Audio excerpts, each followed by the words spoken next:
Hi, this is Joe from the Pocono Mountain Public Library. How is everyone doing? I hope you're doing okay. Today I'm bringing you a lesson on a song called Jet Black by The Shadows. The Shadows are a surf guitar instrumental group from the 1960s. They got a lot of great songs. This is one of them. I hope you have fun playing this song. It's also a great song for you as a bass player, if you're a beginner bass player, to develop your own style, and I'll explain more of that later on.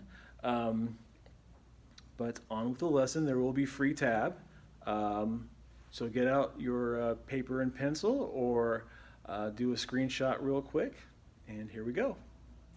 So this is Jet Black by The Shadows. First note, A note on the E string, that's the 5th fret of the E string, and you have the E note on the A string, which is the 7th fret on the A string. All right, that's the first part of the lick.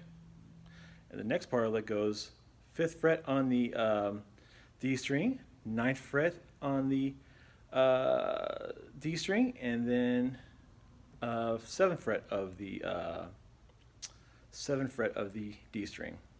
So all together it goes like this. Oops, I forgot that one note. So 7 on the D, or no, excuse me, 5 on the D string, 9, 5, 7, right? You do that lick 3 times. I will demonstrate.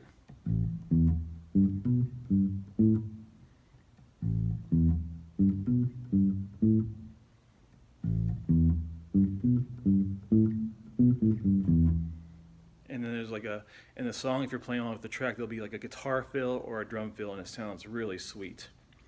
So that turnaround lick after the 3rd time is just basically 9, 7, 5 on the D string, and then 7 on the A string. One quick thing.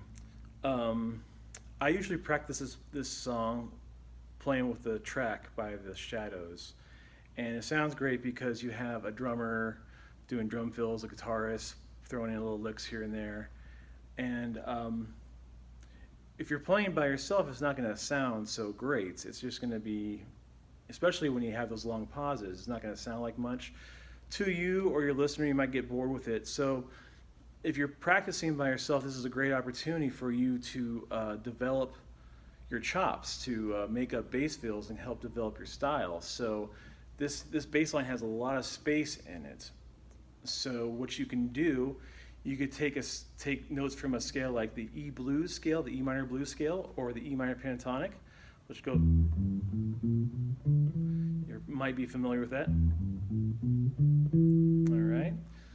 If you're not, there are plenty of lessons out there on the blues scale and the minor pentatonic. But you can use notes from that scale to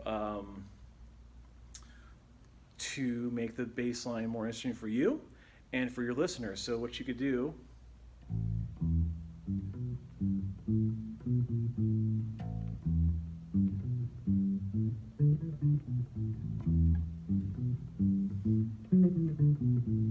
right? You could basically make up little scale runs and licks in the space between the groove, right?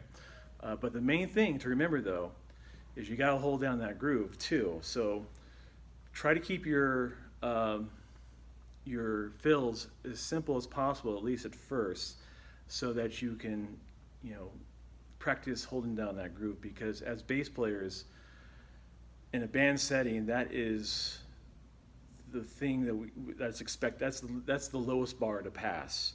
Like if you don't have to be like a virtuoso music, bass player to play in a band, but you have to be able to hold down the groove. And that is pretty much a lesson, folks. I hope you have as much fun playing that as I do. This is Joe at the Pocono Mountain Public Library. Sign out. Take it easy. Bye-bye.